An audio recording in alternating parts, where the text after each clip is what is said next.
Hi, everyone, and welcome back to a very special episode of Unplugged, an IIoT podcast. I'm Phil Saboa. G'day, Phil, and everyone. I'm Ed Fuentes. Well, Phil, we're looking back at the moment for this little podcast anyway, and who we've had over the last, I think it's 16 episodes. Is that right? Yeah, it's been a hell of a run. And Phil and I, we thought that we'd get together and just talk about some of these episodes we've had over the last, I think, during this year, and some of those moments and the amazing guests we had on the show have been excellent. Yeah, that's right. This year has been packed full of groundbreaking ideas, inspiring stories, and a few laughs along the way. So maybe we'll go into some of the highlights of 2024. I'm excited about it. Yeah. So imagine how kicking off with an excellent guest at the beginning there, Phil, Arlen Nipper.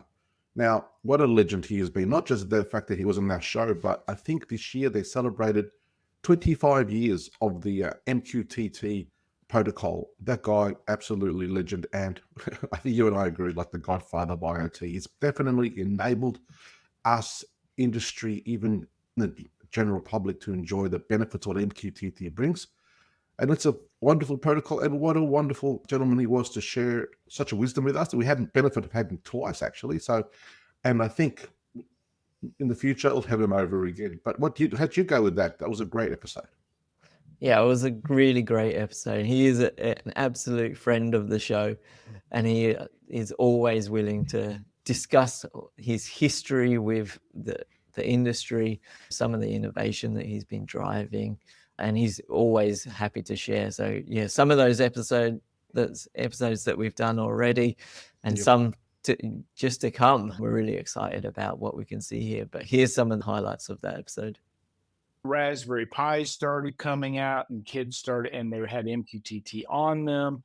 And that's the beauty of MQTT, is that it's so simple that college kids and everybody can actually get it to work.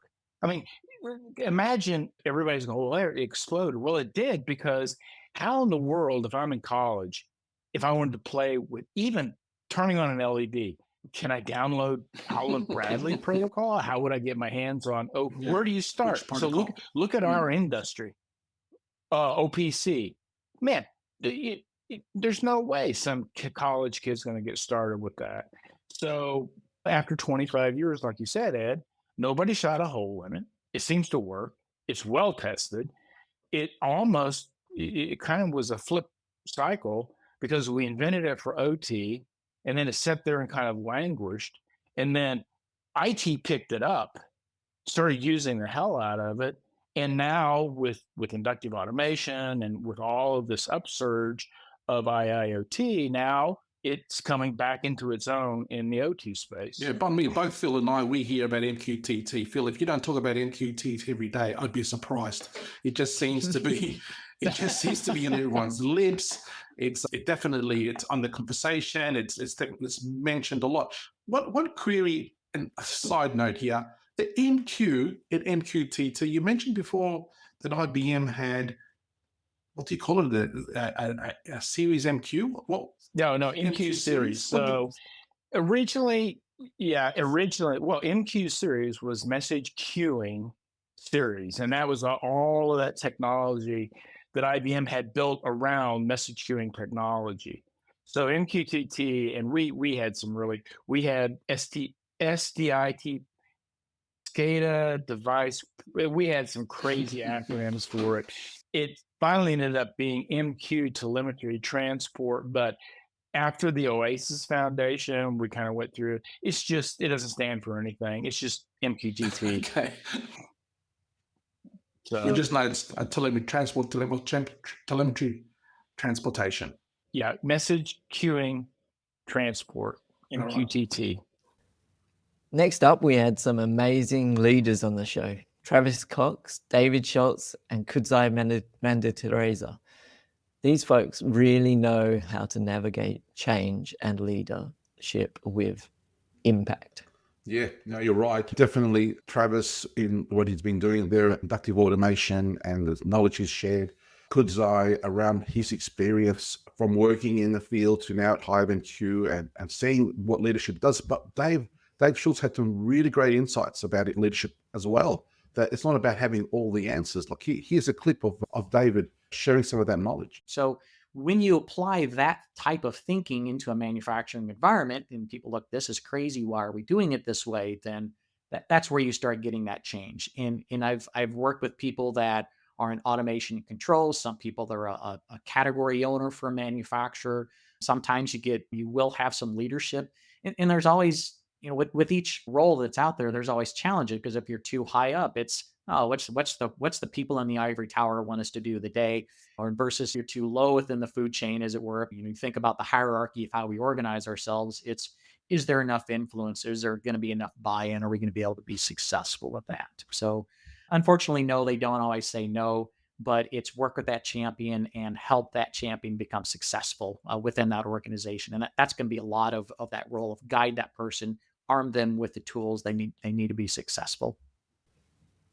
And Kudzai takes on a technology role in his transformation.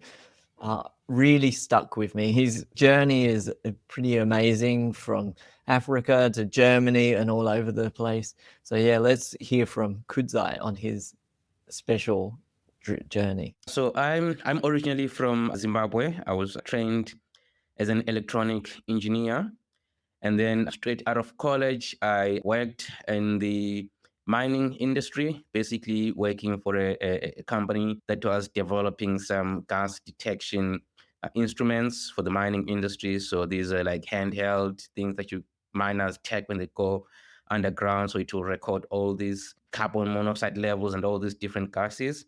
And then also, it was also using some sort of like platform where all these sensors can then be sort of like downloaded, all of this information for later analysis.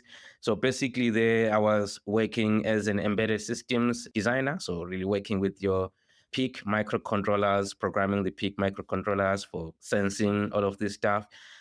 And also this was, I guess for me, a point where I was really introduced to the idea of data collection, right? Because as a value addition, so our company decided to say, maybe what if we kind of like really connect these docking station and all these gas detection instruments to a backend database to collect all of this data? Because up until then, it was only just some monitoring. If someone comes out of the mining, it will just reflect what was the recorded levels, and then they will just note it down using pen and paper, and then they'll just keep it and maybe never look at it again. So this is basically where we started to say, what if we could collect all of this data and chuck it into a database? So this was kind of like my first experience for me with integrating data from instruments into your sort of like IT, as it were.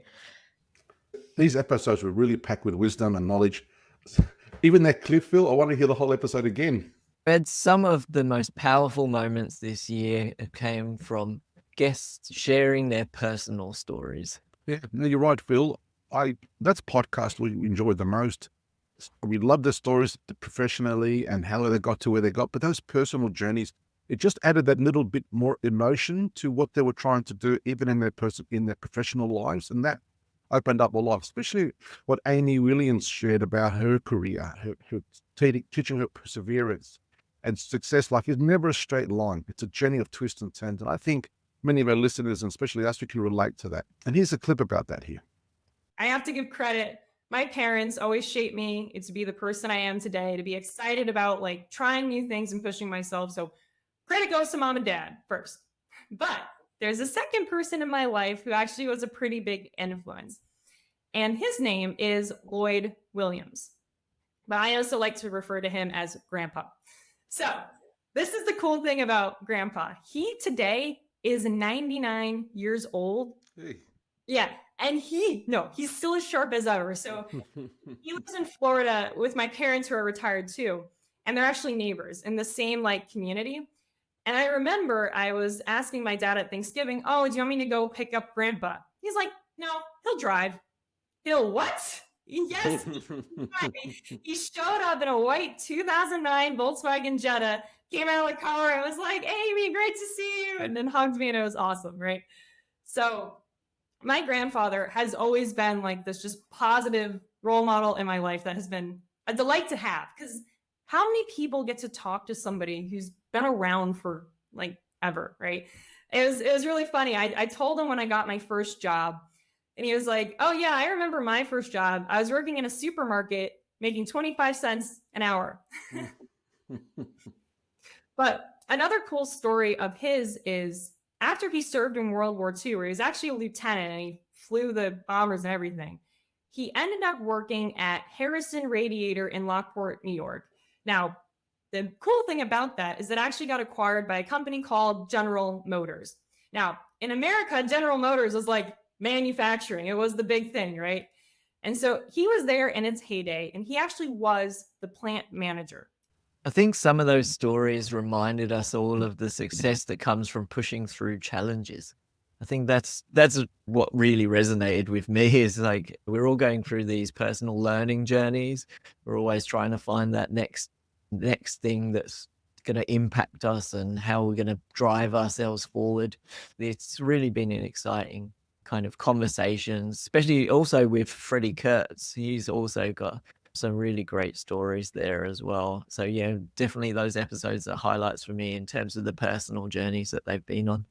I've never stopped learning. To some extent, in my previous roles, especially automation and control systems, you get to a point where you like walk around with the cape, I know everything, this is me. But I guess with IoT, we never know everything. It's ever evolving, these new ways of doing things and new softwares, new data streams, and it never ends.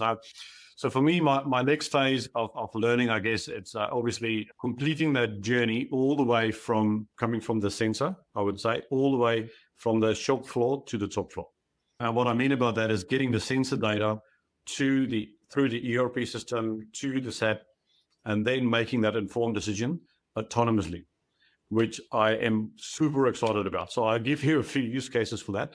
So one use case would be typically, if I talk still about condition monitoring of an asset, so that'll be instead of relying on someone walking around, hearing a motor screaming, and then making a ticket in SAP.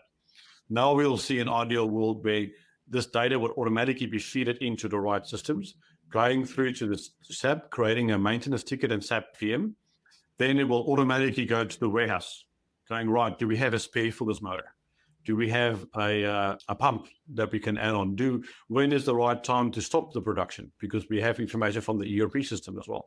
When is the best window, like I said, to stop the machine? But what resources do we need to get in this place? Maybe there's a shutdown coming in 2 weeks. Maybe we have the right resources, but maybe we don't have the pump to make automatic order. I hope in the future to automatically order the right motor, the right pump to make sure we've got everything on site without any human interface. So yeah, definitely those episodes are highlights for me in terms of the personal journeys that they've been on. Even the feedback we got, Phil, from people listening to it, I think they felt that resonated with them. You mentioned Freddie and definitely Amy. They sort of gave that sort of great insight into the personal journey. Great episodes, really hit home for us and our listeners too. Okay, let's talk about cool tech and innovators. What's something that I'm super passionate about. I know that, Phil. Definitely innovation struck a chord too. Remember that meeting we had with Yanish, how he brought technology into the car industry. Just he had to bring that revolution, especially around manufacturers who didn't have the highest budget. He just found a way to bring knowledge in from technology. And Bryce, we recall Bryce as well, how he, in the building industry or the building management industries, how technology had been brought in to help reshape that industry as well. That was a really interesting one with Bryce, actually. Let's listen to something he just said here. Like, I have this idea that like technology on its own does nothing, right? You can like build a technology application, sort of fault detection in the cloud, all sorts of stuff, right? Like it does nothing on its own. So what we need to do is what makes a difference really is when humans use technology. I think sometimes people forget that. People think that I heard this one, the saying once was that technology is the cherry on top of the cake. It's not the whole cake. Like technology is this cherry on top.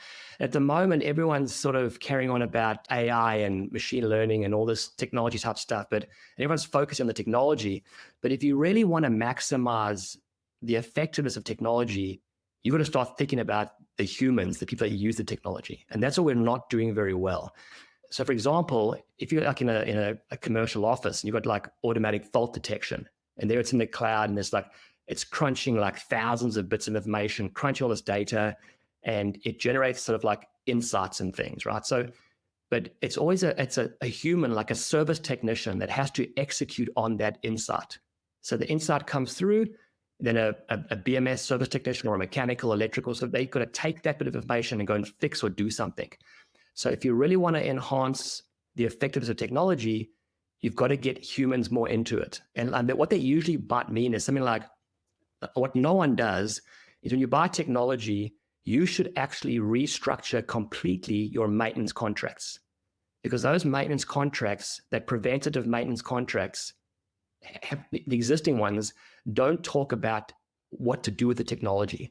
So in a worst case scenario, what could happen is there's a service technician, they go to site 1 day a week and they're doing preventative maintenance. So they're checking sensors, checking valve actuators, they're checking controls, power supplies and stuff.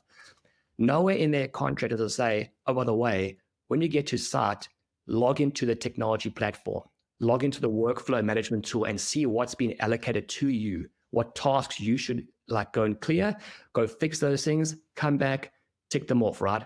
A lot of companies will say, hey, that's great, love that. We wouldn't be paid to do that because our current contract says we're going to come to site and look for broken things. Right. It doesn't say we should collaborate with your technology provider. It doesn't say we should come to a meeting once a month and action all these things and be proactive. So a lot of companies will put their hand out for more money rather than trying to integrate themselves into the tool and to sort of maximize its effectiveness. They're not doing that. And I see it all the time. Building owners have to raise work orders to go and action or execute analytic insights. Yeah, it's amazing to see how far we've come and what's on the horizon. Yeah, I'm with you. We both are quite optimistic about the future. We look forward to what's coming. But seeing where we've been through the stories we've heard through the podcast has been incredible. No doubt, I'm with you. The future really looks bright. Look, Ed, it's been an amazing journey. Before we go, let's give our listeners a sneak peek of what's to come in 2025. You know what, Phil? We've talked about 2025, you and I, and we've had a chat and thought, and we've already got some people lined up in January. This is awesome. We're going to love next year. I think we've enjoyed the journey so far, but next year it's going to be even more fun. We're going to dive to the mind of some inventors, find out the way they live, they work, what's changing, educators who are shaping next generation of tech leaders, enthusiasts, of course, who are turning that passion into action. We'll be, I don't want to bring names yet, Phil, but let's save that for next year as they roll out. I'm really looking forward to it. We're going to kick off with a nice bang with some really interesting discussions around managing data, and the list is going to be great. It's going to be a big year. I'm with you. It's going to be a huge year. Well, Ed, that's a wrap for 2024. Yeah, and what a year it's been. Huge thanks to all our guests who shared their time, their stories, their experience. Yeah, we really are grateful. They're the ones that bring the value in this podcast. And of course, Phil, big thank you to you too for letting me ride this journey with you. It's been fun, and I'm looking forward to 2025 riding this journey with you too. Ed, it's been an absolute pleasure having you alongside. And we want to thank also our listeners. We really wouldn't be here without your support. And you're the reason we're really doing this. So we're really grateful. And if you want to come on Unplugged, an IoT podcast, feel free to reach out to us. We're willing to, we really want to have those conversations about innovation, technology, the next wave of things that are happening in the industry, whether or not you've had some success stories or some failures. We'd love to have a bit of a chat. So feel free to reach out to us. And don't forget to subscribe to the Unplugged IoT podcast for more innovation, more leadership talking, more digital transformation, just more. And Ed, I really look forward to catching up with you in the new year and exploring some of these really great technologies and great conversations. 100% with you, Phil. That's great. Me too. Looking forward to it. And to you, our listeners, and all our guests, we wish them a happy new year for 2024. Bye. Bye.